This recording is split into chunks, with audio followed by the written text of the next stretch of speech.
So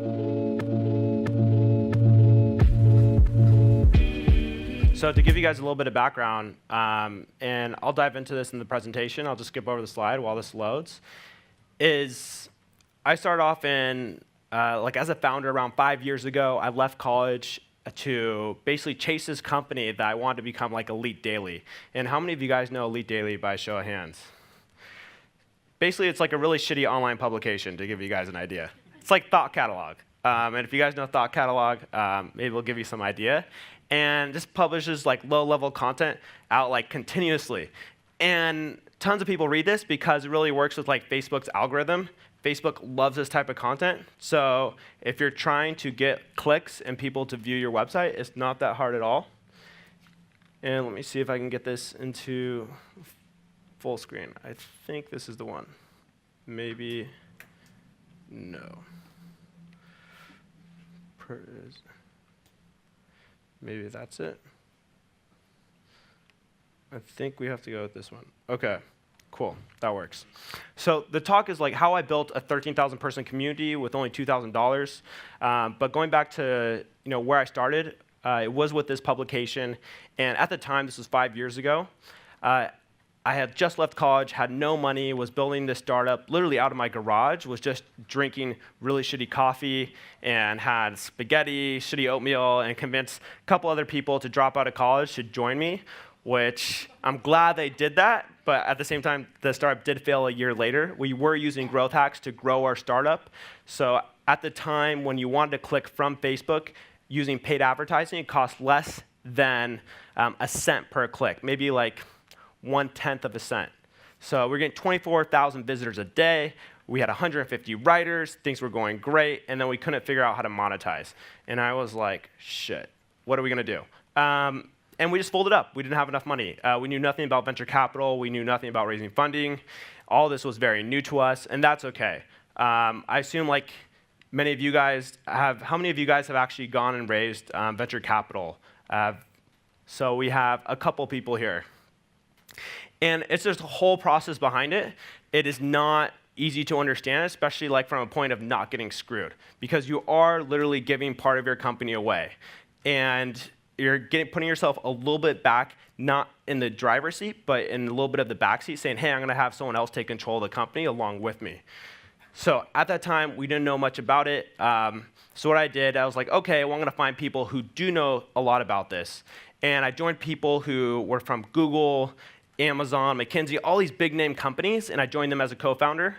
We had a post go viral on Reddit that gave us 10,000 users for our mobile app. It was Tinder for jobs, worst idea for a mobile app ever.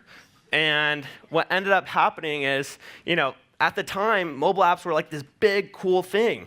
And everybody was just throwing tons and tons of money at mobile apps. So we took the money, and within my first week, I was getting mentored by this guy named Scott Chase, who's the founder of Priceline. He told me, he's like, your startup is going to fail. This is a piece of shit mobile app. And I'm just being honest with you. And I was like, wow, dude, that's like really harsh. I just moved all the way from San Diego to Mountain View, which is where Google is at. And now you're telling me my company is going to fail. And he said, dude, I want you to take it as a learning lesson. So I want you to realize that people are basically paying for you to learn. You have all this money that investors gave you, and your company's going to fail anyways, so just take it as a learning experience. And I was like, really? Like, that's how it works? And I was like, OK, I'll take it as a learning experience. And 4 months later, we decided to pivot. And then a month later, we're going to pivot again, and I decided to leave the company. The issue was I needed a job, right? I had just been the co-founder of 2 companies, and now I had just maybe $1,000 in savings. And I was like, oh, God, I got to get a job. And now I have this resume of 2 failed startups, even though I taught myself web dev from scratch, recruited 150 writers, and I taught myself how to blog, a bunch of other stuff. It didn't really matter because when a company is looking at your resume, they see 2 failed startups, and it's like looked like I was all over the place, right? So I was interviewing at companies like Grammarly and many other tech companies. None of them hired me. Basically ran off all my savings and had to work as a copywriter for around 8 months. Super brutal, but it was OK because copywriting ended up being one of my best skills ever. And it actually helped me become one of the top writers on Quora for 2017. It was sort of interesting. But at the time, all I knew was like this was the worst period of my life. Now, I saved up enough money to work for a company that was one of the first companies to do live streaming on Facebook. And this was a huge deal for me. So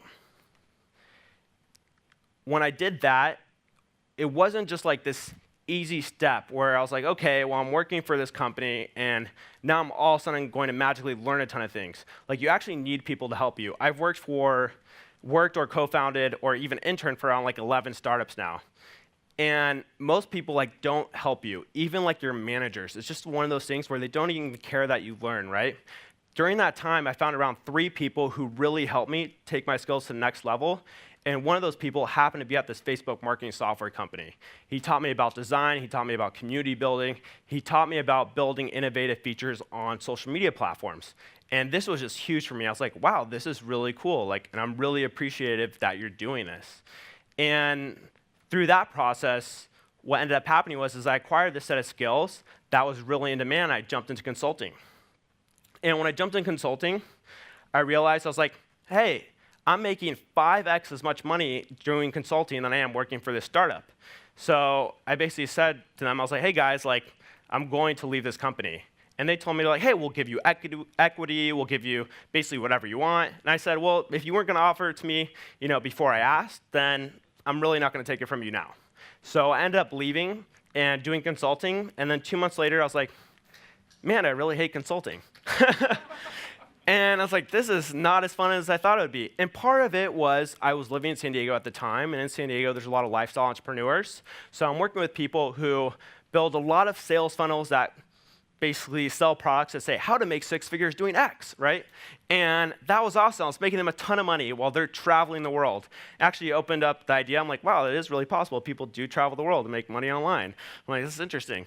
And at the same time, I wasn't feeling very happy about it. So I said, I need to go work back in tech, find a cool company to work in growth for. How do I do that? Well, I got to go find a company up in SF, Silicon Valley. That's where it's at. Problem is that they don't care about hiring marketers outside of Silicon Valley. If you have 3 years of marketing experience, it doesn't matter how in depth, they'd rather hire a Stanford graduate just because it's safer for them. Now, if you're a software dev, it's entirely different. You can be in a totally different country and they'll still hire you. But if you're in marketing and one of those quote unquote low value positions, they just won't hire you. So what I did is I took 2 months off and I wrote a book about Facebook marketing. And then they decided to hire me. And I became the head of growth for a company called UpOut. And I was managing growth for them in 5 cities and expansion in 2. And that was a great experience. We were a marketplace, and it was an event subscription company. And I was working right next to the CEO who used to be the evangelist for Google Analytics. The dude was super smart, probably the most brutal job I've ever had in terms of like this guy teaching me everything and destroying so much information down my throat. But I learned so much in that short period, and he was one of those 3 people that really helped take my skills to the next level. So during this time when I was working for UpOut, I started experimenting, and part of it was I was so good at Facebook marketing, and that's what they hired me for. But because I was so good, I didn't have to put in that much time. And I was like, okay, well, maybe I'm going to jump on another platform. So I pitched to my CEO. I was like, hey, what about Instagram? Instagram is this really cool platform, right? And I had this whole pitch deck. Took me like a week. And he's like, dude, I don't understand like what the fuck this is. Like, we're not doing it. This has to do with a bunch of like growth hacking automation stuff. I was like, but other people are getting results. Let's totally do this. And he was like, no, this is not happening. So he said no. And to me, I was like, man, well, I guess I'm going to do it anyways. And what ends up happening is I jump onto his Instagram automation stuff. I spend half the time at my job just working on automating Instagram profiles. And within around 2 months, I automated around 7 profiles for us, 1 for each city that we were in. And it was on track to bring us $200K in revenue. And then I went and brought it to him. I was like, hey, look what I did. And he was like, holy shit, like, you actually did this, And then I looked at it and I was like, why am I still working for you, right? I was like, and that was this like big aha moment. I was like, well, if I can do stuff like this, like, maybe I should do other stuff. And I was like, I need to get a new job. So I started running these events, and I called it San Francisco Growth Marketers. And at the time, we just started off in a small conference room. There's maybe 10 of us. And I was there talking about all this cool hacky stuff that I started diving into, and people there were like, wow, this is really interesting. And I was like, wow, you guys think this is interesting? Like, I didn't know anybody thought this was interesting, you know? And they were like, are you going to do this again next week? I'm like, yeah, I'll do it again next week. And it was very hard to get it started, right? And I was like, how do I get more people showing up to this meetup? And if I can get more people showing up, maybe I can get a job opportunity, maybe I can get new consulting opportunities, make some money, and leave my job. So I was like, okay, well, there's a couple things that I can do. One is I can start a meetup, and I can start a Facebook group. So I started a Facebook group, and part of it was I knew Facebook was such a powerful platform to build your know, like, and trust factor. So what that means is if you're on Facebook, I can invite you to a Facebook event, I can invite you to a group, I can direct message you, I can make sales to you, I can do everything I need directly on Facebook. I don't even need email to make sales.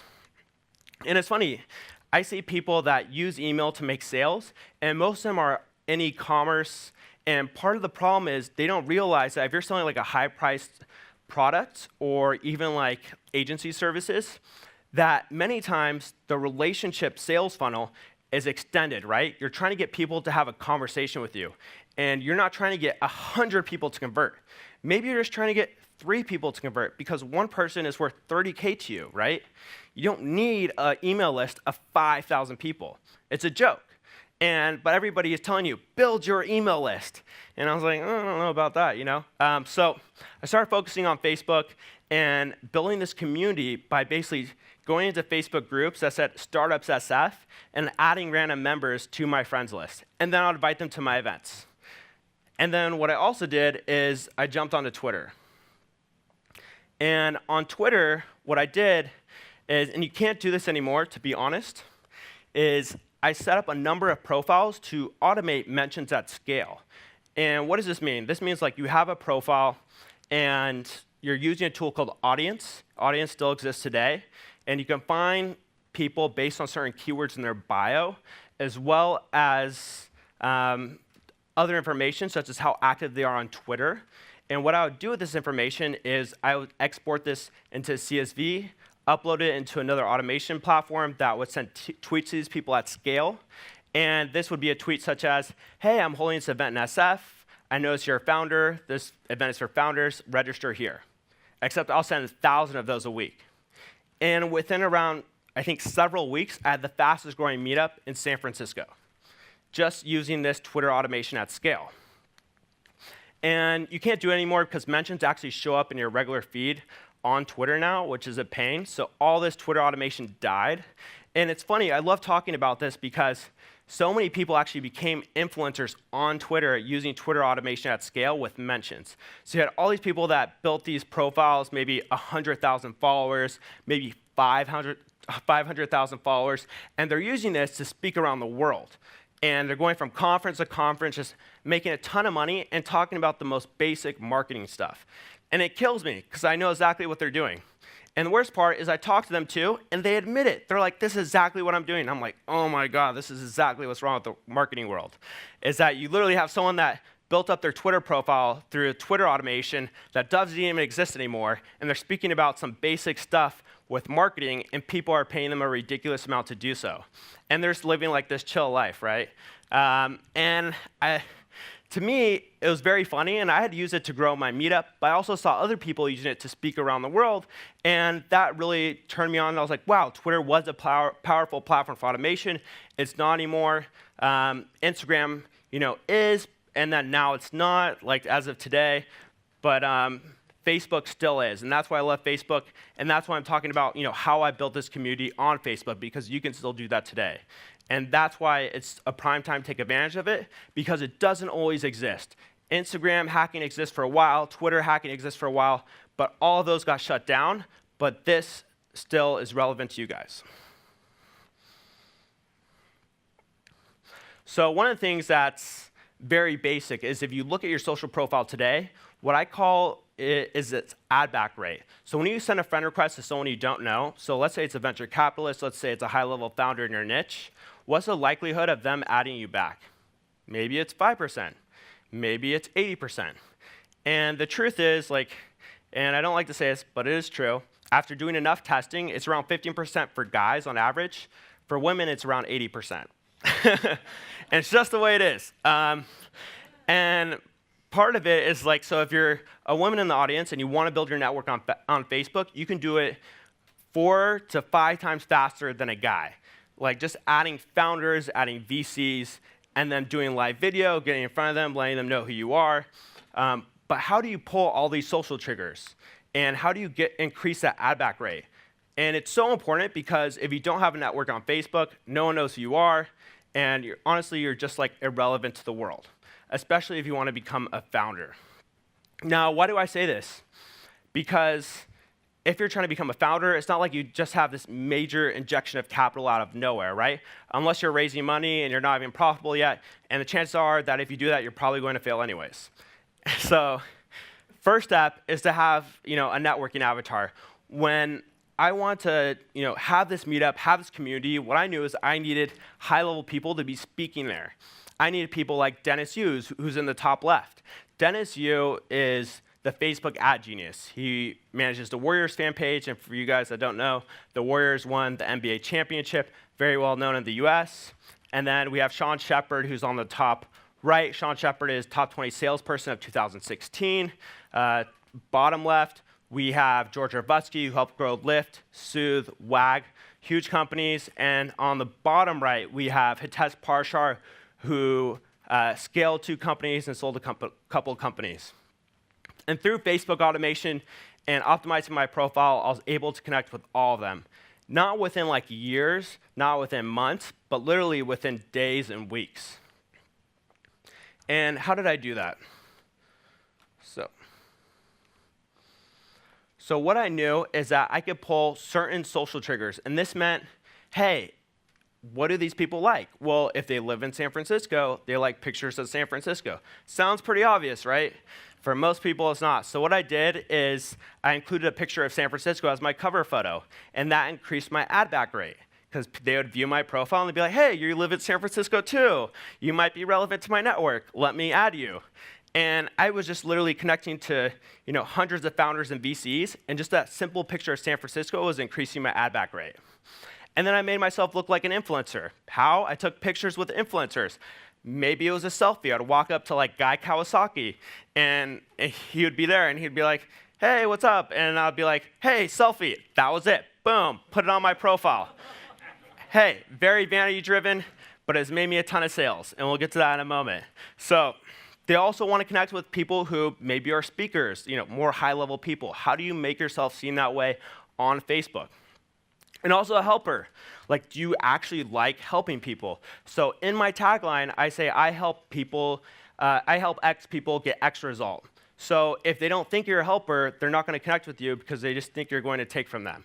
Just like many founders do, just like when they're reaching out to VCs, whoever it might be.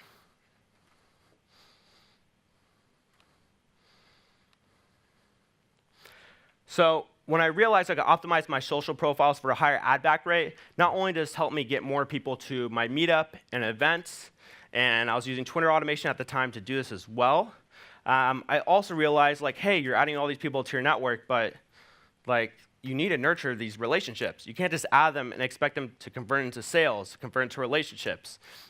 It doesn't just work like magic, right? So how do you actually nurture the relationships? So it comes down, you need a strategy to produce epic content every day.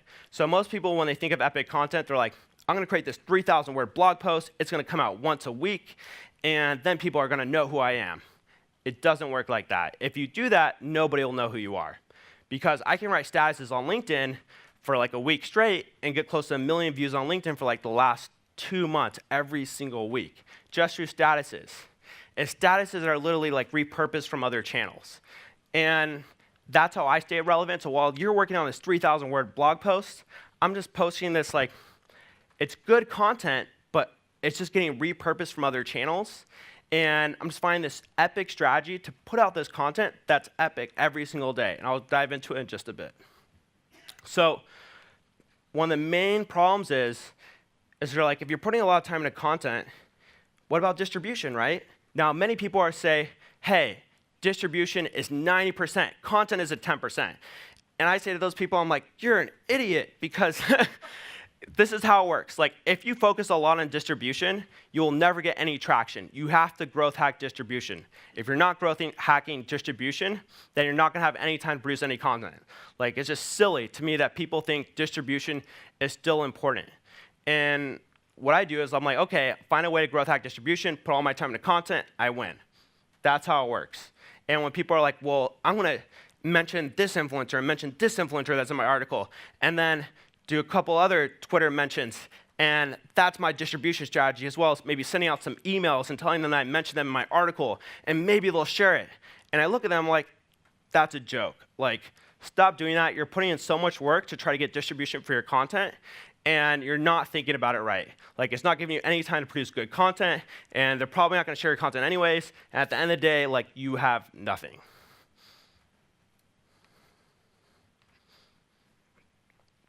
So one of the things that I realized is, and it's sort of funny because we're at Freelancer today.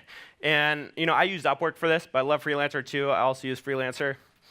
And if you want to outsource a product that can give you just a cutting edge and maybe like a growth hacking edge to social media and do it on Freelancer, it may cost you $1,500 to do so. I mean, very cheap. So this tool right here gives me this massive unfair advantage. Now, I know nothing about coding, absolutely zero about coding, but I can still outsource Chrome extensions because I know how Chrome extensions work. You upload like this folder into your developer extension area, just like click this checkbox, and then boom, it's there. And then you start clicking buttons, and then it does things for you, as much as I know. But hey, like, I actually do it. Most people don't. And I use this to automate across Facebook, LinkedIn, Instagram, Quora. I basically just tell these developers, I want a tool that does X, right? Now, this tool alone just cost me $1,500 to create, $1,500. And it gives me a ton of unfair advantages with social media that nobody else has. And this is everything from extracting comments on a Facebook post to auto-messaging people at scale. So I'm like, hey, if people need to go to the event, I can auto-message them at scale, right? And if I need to extract people from a certain like Quora list, I can do that. And then from there, I can get their emails and find nifty ways to do that. But the idea is like messaging people at scale, creating relevant conversations at scale to get people to take a particular action, whether that be joining like a community, joining my Facebook group, or even coming to an event. And again, I'm not a genius. This tool cost me $1,500 to create. Anybody can do stuff like this. The problem is that they don't, right? So I'm literally like just playing around with Facebook. I create this tool, and all of a sudden I'm like, whoa, like you have a lot of power, Josh, that nobody else has. And then I start using it, and I start messaging people at scale. It's growing my community. Everything's awesome. And I'm like, what if I combine it with other tools? Now I have even more unfair advantages. So Duck Soup is a famous tool that many people know here. You could do scraping on LinkedIn. But if you combine it with my tool, it's even more powerful. So now I have all these other unfair advantages. And I'm like, holy F, right? And like, nobody else is doing this. And this just cost me $1,500 to create. I was just a little bit creative. And now I'm doing all this scraping and messaging people at scale. And people are saying, like, Josh, how are you getting so many people to your Facebook group? How are you getting so many people to your community? And I'm like, honestly, I'm just like playing around on the internet and outsourcing some stuff. And they're like, no way, that's not true. And I'm like, that's pretty much it, right? But nobody wants to believe that that's that easy when it really is. And then I started diving a little bit more into automation. I found a couple tools. One is called Grouply. Grouply extracts profiles from Facebook groups. You can basically plug in any Facebook group. You go to the member section, you click on Join Date, you hit Grouply, it'll extract every single member, give you their company name as well as their job title. And then from there, I know the exact people who I want to add to my network. So maybe I join a group that's highly vetted. And then from there, I'm like, OK, who are the CEOs? Who are the founders? Let's add them to my network. And it's no coincidence that today on Facebook, I'm connected to 4,000 plus founders. So whenever I go live, my viewership, for the most part, are founders. Now, my viewership is much higher quality than other people's viewership. And if I need to sell something to founders, it's much easier. just recently, I just created this Facebook group called Fit Founders, and I put up a post on Facebook. I said, who wants to be in an accountability group for founders who want to stay fit? And I got close to 200 comments just from a Facebook post on my profile. Now, that's sort of odd for most people, like 200 comments from founders. I literally designed my network to be 4,000 plus founders so I could do this. And that way, I never run out of leads. I never have to sell. Leads just come to me, and life is pretty easy. And then if I need to get their emails, I use Twofer. So what Twofer does is I can upload the CSV that I get from a Facebook group in a Twofer to get all the company domains from the company names, and that allows me to re-upload it into Twofer to get everybody's email. So if you do want emails from Facebook groups, you can use Twofer with Grouply to do so. It gives you the work emails, doesn't give you their Gmail addresses, but still very, very helpful. Especially if you want to poach members from other groups to join your group. Works very well. I don't suggest it, but hey, do whatever you want. Now, one of the things that I notice is many people already do the vetting for you. I vet people before they go into my Facebook group. I want to make sure they're founders, they work in growth, maybe they're VP of marketing, VCs, whoever. Make sure they're high quality people. Now, there's other Facebook groups that already do this for me. Growth marketing conference. Hey, we're only going to let the people that attend our conference that pay $1,000 a ticket to be in our Facebook group. So it's only CMOs, VP of marketings, and VCs. I'm like, awesome. I am going to export your group and add everybody to my friends list. And that's what I did. I was like, this is great. And I did the same thing with another conference called HustleCon. So I was just building up this massive friends list of really high-value people. Now, while I'm talking about this, realize this is like happening in a matter of not like months and months. This is like weeks, right? Just me adding tons of people to my friends list who are really high value and starting all these conversations. And it's very funny because one of the conversations that I started was with Will Bunker, who's the founder of WhatBecameMatch.com. And at the time, I was looking for a new job. I was at this company UpOut, and I was like, man, I was building this community, and the purpose of the community is to find a new job, and I'm doing this scraping on Facebook. And this guy reached out to me. He's like, hey, we're hiring for a VP of marketing.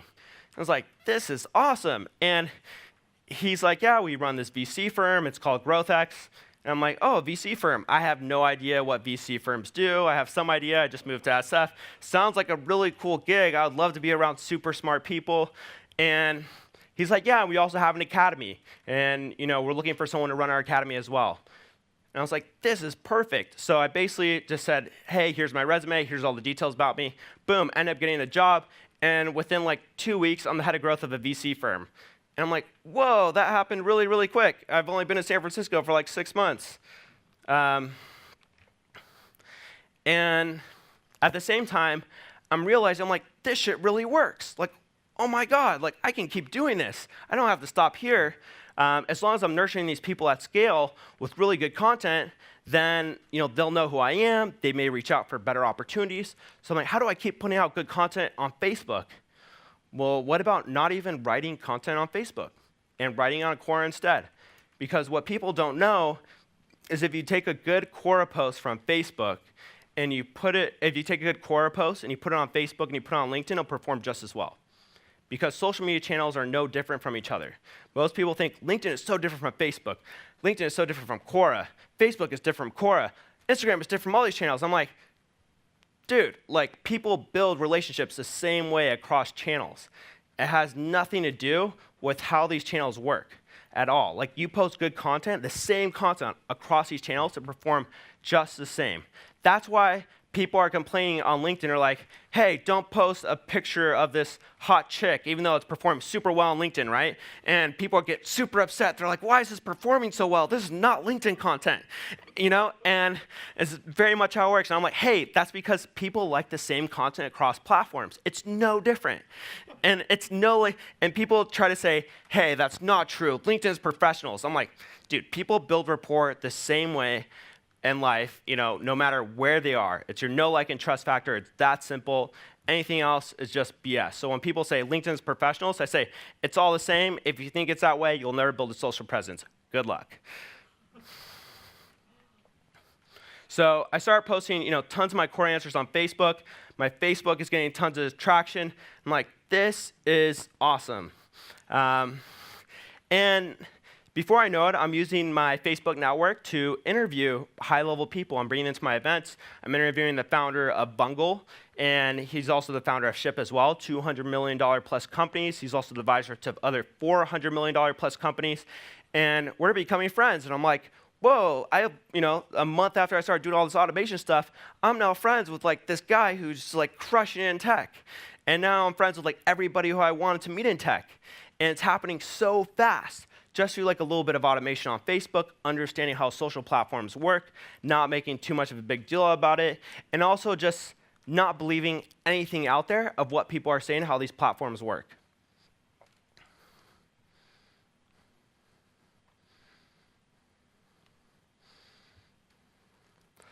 So it's as simple as, how can you reach out at scale to develop conversations with the right people? How can you manage those conversations? And then how can you engage with those people by actually providing them value?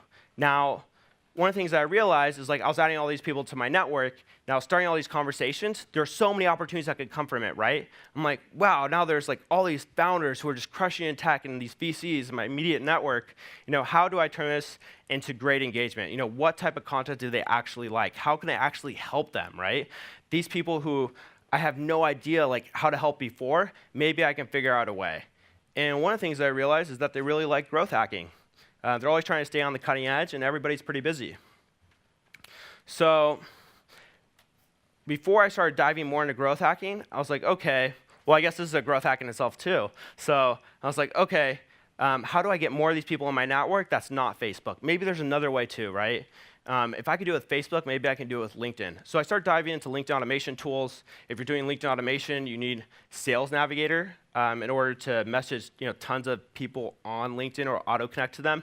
GPC LinkedIn Tools allows you to auto-connect at scale. There's also a better tool called Linked Helper that allows you to do it. I just don't talk about the tool because it's that awesome, but it's not up here. It's called Linked Helper. It allows you to auto-connect, auto-message at scale, getting all these relevant people into my network, letting them know about my Facebook group, letting them know that I'm in San Francisco, letting them know about my events, and building a lot of rapport with them. So I'm not selling them anything. So during this whole process, just realize I'm not selling anybody anything. I'm just adding the right people to my network and building a lot of rapport with good content. So I'm doing this for a month. And I have no idea what I even want to sell these people, to be honest. I'm like, whoa, my network is now super, super powerful. Like, what do I even sell them? And then I figured that out later. So I'll dive into that. So just for reaching out to, if you are reaching out at scale, we talked about Groovly. One of the tools I really love is Find That Lead. So I used to have Hunter.io up there. So Find That Lead actually scrapes LinkedIn at scale. This is a great tool if you want to get tons and tons of LinkedIn email addresses. It gives you all the search functions that LinkedIn Sales Navigator gives you, and it'll give you emails. You can send good copy. You can invite people to your Facebook group. That's another way to grow it. So I'm growing my Facebook group in probably 7 different ways at this time. Now it's all through referrals because we have good content. I don't even focus on any of this stuff. But to really growth hack it and get to where it is now, and again, this happened in the span of a year. So I went from 0 to close to 14,000 members of founders, VP of marketing, CMOs, VCs, growth hackers in less than a year. All these people who knew about me. And using these scraping methods as well as also using tools like Clearbit. Are these people actually legit? Going through all these leads and making sure they have the right information. What Clearbit does basically cleans up your data and says, here are their job titles to these emails. Here are the company names to these emails. And that way you can just filter it within a Google Sheet, within Excel, and make sure they're relevant to your list. And then, I'm sending emails at scale to invite people to my Facebook group, to hit up speakers. One of the things that I'm using is Mixmax, or even using Mailshake. And what these tools allow you to do is, if you want to send 300 emails with sequences, so hey, if they don't respond, you send a follow-up email. Mailshake, I use that one because it's cheaper. Mixmax is awesome now. They didn't have the features at the time that I needed, but now they do. Google Apps, I use Google Apps because if you use a Google Apps email, you can send up to 600 emails a day. If you use a personal Gmail, you can send up to 300, but you'll probably get banned just like I did. So make sure you use Google Apps. Now, what I realize is that if you email people to join a community, they don't look at it as spam. It's like, hey, wait, like you're emailing me, you're not selling me anything, you're literally just inviting me to join a community with no opt-in? Like, this is sort of interesting. Like, who does that? Like, you're just trying to give me value. And the conversion rate from a cold email to my Facebook group was around like 15, 20%. So I was like, whoa, this is really cool because I could send out thousands of cold email. So within the next month and a half, I sent out 50,000 cold emails inviting people to my Facebook group. Very targeted. And it didn't cost me that much money. It cost me around, I think, $700 total for like the Google Apps accounts, the CRM accounts, the Mixmax accounts, and the domains. Now I'm inviting all these people to my Facebook group, and they're like, wow, this is awesome. Thank you for inviting me. I didn't know there's a community online for like marketers, for founders, for growth hackers. And I was like, yeah, I created it. Like, here you go. And getting all these people to go there. But the thing is, I had to use the other growth hacky ways in the beginning because the problem is you can't just cold email a ton of people to join your group if there's no social validation. They'll see your group and they're like, hey, dude, there's like one person here. Why would I join this group? Like, this is sort of weird. So the other growth hacky ways, what they allowed me to do is create this friend network, invite people to the group. Same with LinkedIn, same with these other channels. So that way, when I was cold emailing people at scale, I already had a couple thousand people in the community. And through cold email, I got around maybe 6,000 to 7,000 people into my Facebook group, very targeted people. And then I also started using Quora. I was like, what if I just link to my community on Quora? And I did that. Now, Quora doesn't drive the best leads. I'll say the leads are actually pretty low quality, to say the least. But about 1 out of every 10, I'll accept it to my Facebook group. Now, Quora will also drive a ton of traffic. So if you put a link on a viral answer, you may get 1,000 requests.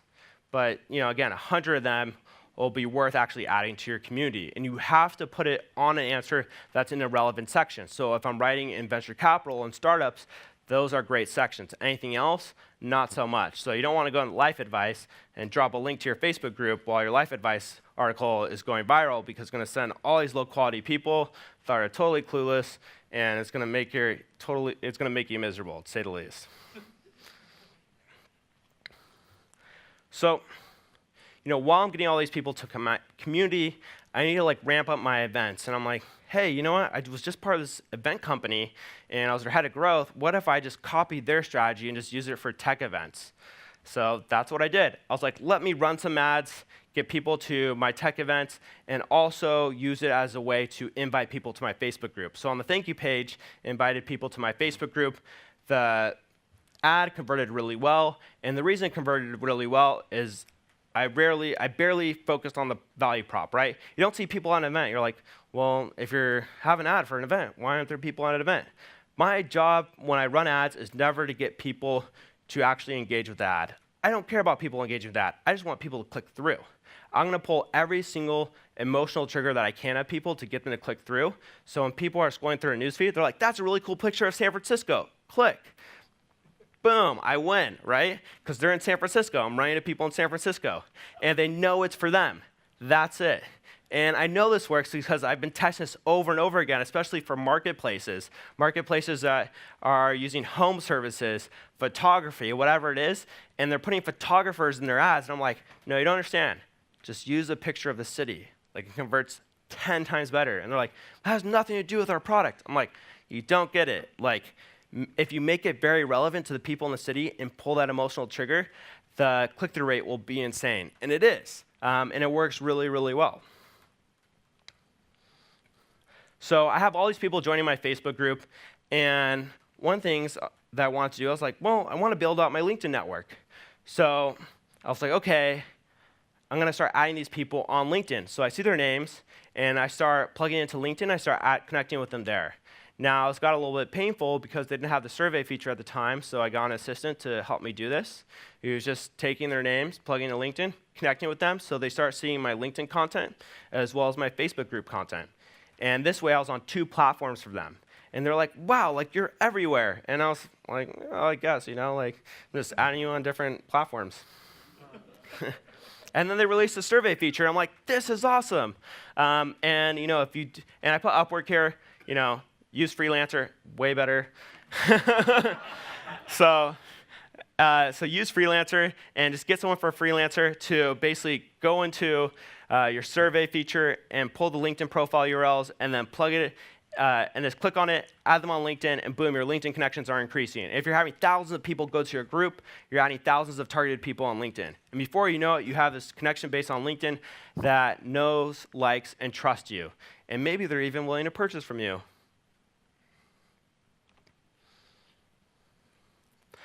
So I was like, OK, I'm adding all these people on LinkedIn. What do I do with this channel? Like, how do I nurture people like I'm doing with Facebook? You know, I'm reposting all this core content on Facebook, and it's working really, really well. Does it work just as well on LinkedIn? Oh, wow, it does. Like, wow, like it works well on every channel. This is really cool. My job is not that hard. Like, I'll just repost this content on both channels. And it's not like people are seeing double of this content, right? For the most part, they're not. Only like 1% of the people that are friends with you on Facebook and on LinkedIn will follow you on Quora. Now, even if people see double of your content, you only have to be the best alternative in your newsfeed for people not to care of seeing your content twice. And what do I mean by that? So if you scroll through your newsfeed today, like your Facebook newsfeed, your LinkedIn newsfeed, you're like, hey, especially LinkedIn, it's like, this guy's advertising an event. This guy wants me to click through on this blog post. This guy's talking about some recruiting something. And this guy's talking about some sales problem. Junk, junk, junk, junk, junk. You literally just have to be the best alternative. You don't even have to have great content. Just be better than that, right? It's not that hard. Like, just say, this happened in my life, and I really care about it. It happened at work. And people will be like, oh my God, this guy has actually like produced something that's way better than all this other stuff in my newsfeed. Let's engage with it. And when people think of content, they're like 3,000 word blog posts. I'm like, no, you don't have to be the best. Just be the best alternative to everything else that's in your newsfeed. It makes life way easier if you think that way. So I was like, I'm just going to document my life. Picture of me meeting with someone. Here's what happened at the meeting. That's it. And telling a hero story. I'm like, this is the problem that I had before the meeting. This is how the guy solved it. And this is my big inspiration at the end. And I'll do that over and over again. And I use a lot of personal pictures, make it mobile friendly. I break up the text. I don't put 3 sentences into a paragraph. I keep it 2 or 1. And then I always use, for the most part, a professional sign-off, like, cheers, Josh, just like you would do in an email. People still think LinkedIn is professional, even though it's not. I don't know why, so I use that little professional sign-off on content that I would just use the same content on Facebook anyways. And it works really well. Like, I'm getting close to 1 million views on LinkedIn every single week. It's crazy.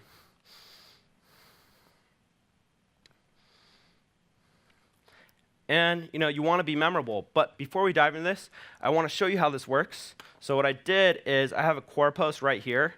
And I want you guys to check this post in a couple hours. I'm just going to post it into a LinkedIn status right now. Check in a couple hours, and I'll show you how you can repurpose content from Quora onto LinkedIn. I do this with almost every talk I do. It just shows you how easy it is. Like, I'm literally just going to copy and paste this in the status, check it later. It'll be performing really well. Promise. Again, I haven't posted this before. Let's just take it from there. Oh, whoops.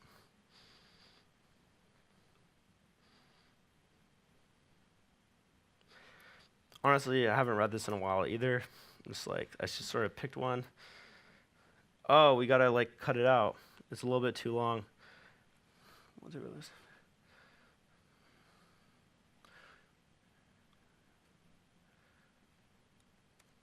There we go. Bam! Progress. That easy. I have no idea what that ending was, but man, that is the best alternative in the newsfeed. People will engage with it. Done. And I'm telling you guys right now, social media is that easy. If you think it's more complex, it is not. And this is coming from the guy that I literally was a technical marketer a year ago. Then I became an influencer on Facebook. I became an influencer on Quora. Then I became an influencer on LinkedIn, all within a year, just doing this type of stuff and understanding how the psychology of social platforms work. It's not difficult once you get the hang of it. Everybody is telling you the wrong information. They're like, produce this blog post, focus on SEO, this is what works. And I'm like, this is all a joke. Like, I'm literally just producing like this content, copy and pasting, and boom, people think I'm an influencer, and they're giving me speaking gigs. This is awesome. So all these things are going really well for me, so I have this guy reach out, and his name's Dennis Yu. Dennis Yu is in my network. I've known him for a while, but he's like, hey, dude, I don't know what you're doing, but you're like blowing up on every platform. I want to work with you, help develop like your influencer status, and do Facebook videos for you. And I was like, well, I don't really have a retargeting audience. And I was like, wait 1 second, I can export all my LinkedIn connections. Exported all my LinkedIn connections, uploaded into Facebook as a custom audience, made some short videos, boom, running videos to them, and now my LinkedIn engagement is increasing even more. And it's LinkedIn, Facebook videos are so cheap. It's 1 to 3 cents per view. Now, when I say 1 to 3 cents per view, that's not actually like people stopping, clicking play, and like, oh, this is sort of interesting. That's like glazing over. So it's really like more like 10 cents per a really good view. But you don't even need that. Again, you just have to be the best alternative in the newsfeed. Now think of your Facebook newsfeed, like baby picture, wedding, this guy doing some weird thing, this viral video thread, another viral video thread. Oh, wow, this is like some relevant content to like work that I do. This is sort of cool, and they're not selling me on anything. Oh, okay. And you scroll down, right? Don't even need to click on it to know who you are. So I'm just like running this video ad to all of my connections and all my LinkedIn connections, and they know who I am. And this way, whenever I publish a status on LinkedIn, it gets more engagement. And now I'm like, okay, well, I have this Facebook group. How do I run this Facebook group? While having this LinkedIn presence, Quora presence. And the Facebook group has been the hard part of everything. That is by far 10x harder. I wish that could be growth hacked. I mean, I did growth hack a lot of it. But gosh, it's requiring me to actually like show up every day and create variable rewards and giveaways. Do repurpose content. I don't repurpose content from Reddit, though you could totally do that. So one of the things that I noticed is there's this guy who, for around 3 to 4 months, repurposed content from Reddit every single day. And he built no like and trust factor from just Reddit content. And then he sold his community on a product. And I was like, dude, you literally like didn't post any of your content for 3 months. It's just content from Reddit. And then you sold something doing that in a Facebook group. Like, what? And I'm like looking at him do this. And then I realized, I was like, well, most people don't go on Reddit. So they've never seen this content before. So you're just giving them value that they have never seen. So you can literally take content as long as they have never seen it. It doesn't have to be by you, and give it to them, and people will still be like, wow, thank you so much, and develop more rapport with you. I don't do that because at the end of the day, like you're gonna run out content from Reddit, and then you get screwed, just like that guy did. But he did sell a lot of product in the meantime. Now, and that's just to be honest. So you also really need strict rules. Strict rules are important. I don't let people post content just like, boom, it's uploaded. I have to approve every single post. And I treat the notification similar to an email. If people see the notification from my Facebook group, are they like, hey, is this really high value? Same with when you see an email in your inbox, and you're like, man, I got high value from them last time. It'll be high value from them this time. So will they click through? So that's why I make sure every piece of content in my Facebook group is high value, just so I can make sure that notification triggers an action. I treat it just like an email. And same with the content I put on my profile. And that's why I don't share content. That's why I don't take content from like viral thread and put it on my Facebook, because then people go to your Facebook and they're like, dude, I clicked on this notification and it led me to this shitty piece of content you posted. Like, why? And then the next time you post, you're like, man, this really cool thing happened in my life. And you post it on Facebook, and then nobody comes. And you're like, why did nobody come? It's like, dude, because you literally posted a viral thread thing right before that. And everybody thinks you're going to keep posting this crap content. So stop doing that. Just post really good content. So one of the things that's really important is you have to get your community more involved. And this happens in the comments. So I like to say you want to take people through a journey from having their first comment, which comes through a low barrier of entry, such as a giveaway. It's like, say one word on this post to get X. Everybody can say one word. They don't have to think about it. And they put down one word, and maybe you get like 150 comments of people doing that. And then once they feel a little bit invested and they get that small win, then what you do is you make it a little bit more personal. And you say, post a picture of your office as a comment. And now, once people get even more personal in your Facebook group, you say, now I want you to put a video as a comment. And this is just taking people on a journey and making them feel more invested in your community so they can start actually putting this content into your community and feeling like this is a really big part of their life. And this is awesome. Develops tons and tons of relationships with the best marketers, with the best founders, with the best VCs, not just like in the US, but in the world. And now we have people actually posting like videos and posting like pictures of their office that these people make, 100x more money than I do. And they're like doing this, and I'm like, wow, this is a post that I put up, and all these people are commenting on it. This is really interesting. And part of it is just getting them involved step by step. So one of the mistakes I see is people put up like this post that's maybe 700 words long. At the end, they're like, and let me know what you think about this. Totally vague. It's like, dude, you're asking me to think a lot. Like, I don't want to think a lot. Like, what are you doing? I'm not going to comment on this post. Like, that's why I say comment with one word. It's low barrier to entry, right? And some people say like, hey, all this stuff is going on in my life. Please help me. Let me know what you think. It's like, what do I think? I don't know what I think. Like, fucking heck, give me some guidance, right?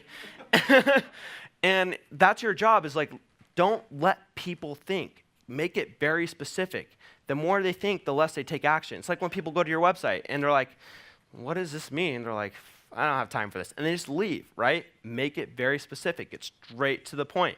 It's like when people use testimonials and they use a hot girl as a testimonial, and then people are going to your opt-in and they see this testimonial of a hot girl and they get distracted and all of a sudden they're thinking and they're like, and then they go back to the opt-in and they're like, why am I even here? And then they leave the page, right? But people are still telling you, like, all these faces on your testimonials help your pages perform better. And I'm like, well, does it get people thinking? And they're like, yeah, it gets people thinking. And I'm like, well, you're going wrong. You're losing. Like, you don't want people thinking. Like, the more people think, the more you lose. So, live streaming. Live streaming is really important. It keeps your group active. It notifies every single member in your group. If you have a group of close to 14,000 people like I do, sometimes you can get up to 4,000 views per live stream. And these are not just ordinary views. These are views from founders, VCs, growth hackers, VP of marketings, CMOs, very different. So most people don't want to go live on their Facebook newsfeed because they don't find any value in it. They're like, well, I'm just going to notify all my friends that I'm live. I'm like, well, that's because your friends are very low value, and that's why you don't care. But if your friends were all marketers, well, if your friends were all founders, VCs, you would care. You'd want them to know about your life, and especially if you could provide them value. So what does that value look like? Well, it looks like maybe you interviewing another VC, you interviewing another high-level founder and getting their opinion on whatever it may be, right? So if I'm interviewing Jack Smith, who co-founded Bungle and Ship, people want to hear about that. Some of the top VCs in the world want to hear about that. And that's how I keep them active and keep them involved in my community. Now, there are tools to do that, such as Blue Jean software. You can use open broadcast software. And then to help run my group and keep track if the engagement is going up, I use Gridix. Now, Facebook also recently released analytics for Facebook groups, which is great. So you can actually just track engagement within your Facebook group. It's not available for all Facebook groups yet. Gridix gives you far more in-depth insight. I think it's far better just for many other reasons. If you really want to dive into the nitty-gritty of it, Gridix is the best tool by far. And that will let you know if you're running a great Facebook group. So open broadcast software is awesome because it allows you to do really cool overlays like this. So I used to do overlays when I was working for Autopilot. I was the evangelist for his company. It's one of the fastest growing software companies in San Francisco. That was awesome. They weren't too stoked that I became the face of the company within 2 weeks because of my social presence. They're like, whoa, this young kid just became the face of our company in 2 weeks. Whole other story. But what was cool is I was producing this content within the Facebook group and just putting their overlays, putting their logo on my videos. And they love that. They're like, wow, that was so easy for you to brand us in your community. Keep doing this. So if you are at a company, you have a Facebook group for a company, you could use this software to make sure your brand stays relevant there. Or if you're working with a third party and you're like, hey, Segment, hey, Atlassian, I want to put your logo on my live video. You could totally do that with this software. And they pay you X amount of money, whatever that may be. So content's important. Doing a lot of giveaways, and then also doing a ton of video. One of the things that I've realized is that people only like so much live video. I was testing, what type of content do people like? And at one point, I was interviewing someone every single day, doing a live video on my Facebook group. And there's this novelty effect where people are like, this is awesome. I love this content. And then week after week, and all of a sudden it went boom. I was like, what happened? Well, it was a novelty effect. People actually didn't really like the content. They just thought it was cool that I was live streaming. They're like, hey, you're the only person live streaming on Facebook regularly. This is sort of cool. Let me click like, right? And then what I found out was just saturated the newsfeed, and they actually didn't care that much about the content, so I stopped doing that. Instead, I went to once a week, and I started uploading HD videos of all my talks, and people loved that 100x more. And then I would do maybe a live stream once a week, whether it be of a talk like this or just of me making an announcement. And people engaged with that content, they loved the content, and it wasn't hitting them all the time, and it was just enough. So how do you make sales? Like, talking about all this engagement and building this community, it's like, dude, it's like, are you poor, like, with this big community? Like, who knows, right? And I was like, no, I'm not poor. So what I did when I was the evangelist for Autopilot is I said, what if I do a giveaway? Like, all these people in my group would probably purchase marketing automation software. So in the first week that I started there, it was actually the day right before I started, I did a giveaway. And I said, do you want all my growth hacks? Then what I need to do is try out Autopilot. And I drove around close to 400 trials of their software. And this turned into $200,000 plus revenue. This was in the first week that I started. First week, and I was like, whoa, like, that's really cool. Like, I didn't know I could do that. This was the first thing that I sold to my community. And it's just because I knew who was in my community. I literally designed it that way. And now, if I need to sell marketing automation software, it's relatively easy. And that's why I went from being the evangelist at of Autopilot to be the evangelist of another marketing automation software, Mixmax, and knowing that I could sell that to my community comfortably. And also choosing products that had great product market fit. So I wasn't marketing, a young startup that was struggling and saying, like, I think we have product market fit, and getting my community to hate me. I chose companies that are already doing really well, and I said, hey, you have a great product, put you in my community, let's make it happen. So I did this a couple times for Autopilot. They're super stoked, like, you're killing it for us, this is awesome. And then, one day you wake up and you realize you're like, man, I should really do this for myself. Like, this is sort of making them a lot of money, and it's only been like 3 months. What if I just did this to land clients? And that's what I did, and now I'm a founder. So posting more good content, interviewing some of the best people in growth. And what I liked about this is that once you have a community, it's very easy to interview high-level people. You're like, hey, I have a community. Hey, I get this many views on LinkedIn, on Quora. Can I interview you? And 9 out of 10 times, if you follow up around 5 times, they'll say yes. And it's like the secret number. You keep following up. And I interviewed everybody from the head of growth to Grammarly to the founder of Zapier. And they talked to me because I followed up a lot of times, but also because I have a community. I'm not trying to sell them anything. But what I did, which is just hilarious, is I would say, I'd love to interview you and do a live stream, but I want to do it in Autopilot's office because that's where I'm at. So sometimes we'd get a CMO of a company, our perfect demographic for purchasing our software, to walk into our office, be like, I'm going to do a live stream with Josh. Where's Josh? And I'm like, here I am. And then we go into office, we do a live stream, and they're all stoked on it because we're getting a lot of views. It's in our community. And then I gently introduce them to our head of sales. I'm like, oh, by the way, this is Scott, our head of sales. Like, he was the first hire at Marketo. And like, oh, wow, like, Marketo, I know that company. And then Scott's like, hey, man, like, what marketing automation software do you use? And they're like, oh, I use Campaign Monitor. And I'm like, oh, we could save you so much money. But I don't want to talk about our product. But, maybe we'll grab lunch. Like, can I get your card? Gets his card, and then he'll follow up until we make the sale. Now, I can use that over and over again to set up hundreds of meetings with CMOs, head of growth, VP of marketings over and again because I have this community. Literally bringing them into my office, introducing to the head of sales, and all I need is 2 of those people to convert to have an email list of maybe 500,000 plus in order for me to pay my salary, right? And then Autopilot's happy. They're like, wow, dude, like, you literally are everybody in the CMO, VP of marketing world, and founder world knows about us because you're doing these interviews. And these interviews happen with a videographer, but when I first started, I was literally using my iPhone. I just took out a stand, put an iPhone on it. This is the first 50 interviews I did.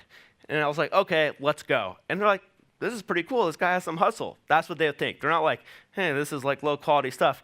They don't think that way in the startup world. They always think like, this guy has hustle. And that's the cool part about it, is that they're actually happy that I did that rather than having a videographer, which is sort of funny. And through that, I developed a lot of rapport, made sales, and some of the biggest names in the marketing industry began to know about Autopilot. So doing a lot of event stuff, one of the things I noticed if you're doing a partnership is that you start building this email list from events. And it's very hard to be like, hey, like, let me put you on Autopilot's list now. And they're like, dude, we literally know like your personal brand, but like, who's Autopilot? Like, I saw you wearing their t-shirt and now I'm getting their newsletter. Like, this is a really bad experience, like spam. And I was like, how do I fix this problem, right? So I was like, okay, what if I have this follow-up sequence that gives them a lot of benefit? And what this came down to is I can give them the benefit that they came originally for during the event. And what this means is, let's say I go to an event, such as you guys, and you're like, hey, Josh, like, loved your presentation. I can't wait to watch the video. I don't send you the video. I have Autopilot send you the video. So when they send you the video, you don't think it's spam that you just got into their newsletter. It's like, hey, this is really relevant content, exactly what I wanted. And I'm like, this is pretty cool. And then 2 days later, they send you another email. And they send you an email with a video from our best talk. And you're like, this is more relevant content to what I like. This is awesome. And that way, they feel like you're giving them a lot of benefit. And then they start sending you their regular newsletter. And this is how I make Autopilot happy with building an email list and making sales for them. So we like to go the extra mile, and we get t-shirts for like our best community members. And then we just post funny pictures sometimes in our group while we do long-form copy and write about giveaways, write about new growth hacks. Why? Because people like other people being vulnerable. One of the easiest ways to stand out on social media is just to be a little bit more vulnerable. And that's the part where you'll always win. Now, the best part about that, it's so hard for other people to do it. 99% of people won't be vulnerable on social media. That's awesome for me because like that gives me a huge competitive advantage. And I'm like, if you guys won't do it, like, awesome, I'll take advantage of it. I'll wait for you guys to catch up maybe 3 years from now while I'm still like building this business and using social media to my advantage. And then you guys are like, man, like he just did that by just doing live video and just, be willing to be in front of the camera. And I'm like, yeah, it's not too hard. Like you could have done it too.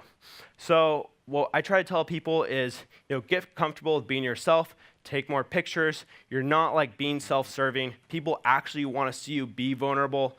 And if you're not doing that yet, you have to start doing it now. Otherwise, like no one will ever care about you on social, to be honest. And one of the biggest things I do is, I don't sell anybody. I just find fit. I literally built this audience using scraping methods, a lot of growth hacking. Now it's just all through word of mouth referrals because the content's really good. And all I have to do is do like a giveaway and say, hey, jump on this free trial. And if you like the product, let me know, and I'll give you X. That's not a hard sell at all. And I'll make over $200,000 for a company just doing that, right? And people will be like, wow, dude, like that's your job? Like you don't even really have to sell anybody. I'm like, yeah, I just built this audience that I know, likes what we do. So I'm not selling, I'm just finding fit. Like who's the audience that loves what you do? And if you give enough value, the ask can be really low to make a lot of money. So Gary Vee talks a lot about this, and some people like Gary Vee, some people don't. People that don't tend to be really bad at social media. That's okay. The people that do like Gary Vee tend to be very good at social media because they understand the power of documenting everything. I create 5 to 7 pieces of content a day, and I don't do it through creating, again, that 3,000-word blog post. I'll talk to John over here, and I'll be like, man, John, that was a great conversation. I learned, like, this one point from you. Let me write this into a quick, post and put it as a status and do that, 30 minutes after our talk, just documenting, right? And that's my job. I'm just documenting my life. Had a meeting today with this guy named Aaron Aegis. He runs an agency here. And just documenting that meeting and saying, this is what I learned from him. And the funny thing is we were talking for around, I think, 5 hours. We had around 10 whiskey shots. And I was like, I don't know if we're talking about a lot of the same stuff. We're learning a lot. But I didn't find that one golden nugget until the 1 minute where he was going to leave. He was like, hey man, it's been a while. I can't wait to see you when you're in LA. And And he's like, and that one thing about this. And I was like, dude, that's a great piece of content. I'm like, dope, And then 30 minutes later, I'm going to write about it. So it's always being very resourceful. Most people are not resourceful, so they don't get these pieces of content. And how do you be resourceful? You just listen, right? When you're in a conversation with somebody, like, don't pull out your phone and be like, man, I wonder what these people are texting me on Facebook, whatever it may be. Just listen to the other person. If you don't listen to other people, you will never have content. And the best part, that's like the best part of my job, right? I go into a conversation and I listen better than other people so I can have content. Now, again, I was a technical marketer. I knew nothing about documenting my life. All I knew is that I needed to create content to keep my personal brand going. So I was like, how do I do this? This is insane. Where do I find all this content? Do I look on the internet? It's not true. You do not look on the internet for good content. If you want to document your life, provide content to people. I read no blog posts. I listen to no podcasts. I read no books. And I tell this joke. I'm like, hey, the funniest thing is, there's so many people that want to be like Tim Ferriss. So what do? They listen to Tim Ferriss' podcast, and they read his books. And they're like, this is going to make me be like Tim Ferriss. And I'm like, oh, really? Like, how many podcasts does Tim Ferriss listen to? Like, how many books does he read? 0. Like, he lives his life and has experiences, so he can create content that you guys then consume. And that's what I do, right? So it's this thing that you can't create content if you're just consuming like crap online. You actually have to live your life and have experiences and listen. If you don't do that, then you'll have 0 content. So what it does, it pushes me to do things I'm very uncomfortable with, such as, oh man, maybe I'll just go to Australia and go mentor at some startups. And I've never been to Australia before, and I'll go to Brisbane, and then I'll go to Sydney, and I'll just somehow figure it out. And that's what happens. And now I'm here, and the result is I get to meet with the best growth hackers, the best founders, such as Justin Wu. Justin Wu is one of the top growth hackers in the US. Awesome dude. He also runs an agency. And these people come to meet me because now I have a social presence, and all I have to do is reach out to them via Facebook messages because they're already in my network. Maybe it's a LinkedIn message or even a cold email, and now they respond basically on the first email because they know who I am. And I just meet with them, and that's my job, and just documenting my life as I meet with the coolest people in the world. Sounds very simple, and I want you guys to believe that it is that simple. So check out that Quora post later today that I put on LinkedIn. It's really how it works. And what I like to say is, so everybody tends to like posts on social media. You go through your Instagram, like. I hope this person noticed me. I'm the 100th like on this post. They're totally going to notice me. It's not true. Nobody will notice you. Social media is meant to develop relationships. If you're not messaging more than you're liking, you are literally consuming crap on social media. You're one of the people that are awful at it. Stop liking stuff, start messaging people, because if you think you're going to make sales from liking other people's posts, if you're going to develop relationships from liking other people's posts, you are wrong. Relationships and selling happen through conversation. If you do not have conversations with people, you will sell nothing. And sounds very simple, but if you think about how many posts you like compared to how many people you message on Facebook or LinkedIn, it's a world of difference, right? When people think their Facebook network, maybe they message 5 people in their close friend network, and they just like tons of posts from people they don't even remember, hey, there's this kid from college I'm still following, or from high school, and I'm like, dude, you've been just liking their posts for the last 3 years, and you haven't even messaged them? What are you doing? And this is a lot of people, right? So I'm just start messaging relevant people and having good conversations. Otherwise, you're not going to get any benefit from these platforms. And then I also suggest downloading Newsfeed Eradicator. So eliminate your newsfeed, and you never have to see any junk in your newsfeed. Don't have to look at anybody else's content. You can just message people. When I'm on Facebook, all I do is message people and produce content. Everything else is a complete waste of time. Same with all other platforms, too. So that's everything. If you want to connect with me, these are the 3 places. You can connect with me in the Facebook group, on Quora, on LinkedIn. You can shoot me an email at josh@joshfechter.com. I would say Facebook friend me, but my list is pretty full, so I would just either shoot me an email or hit me up on one of these 3 channels, and there you go. Thank you, guys. I really appreciate your time. I hope you guys learned something. I know it's a bit new because of social media world. again, like maybe like there's 20 people who know how to use social media today. Like it's so low, right? It's crazy. And I'm able to do this in a year. If I could do this in a year, you could do it with one platform, right? And I'm about to hop on to 2 more platforms, just knowing this stuff, and just repurposing my content over and over again. So just believe in yourself. It's not that hard, promise. Thank you guys.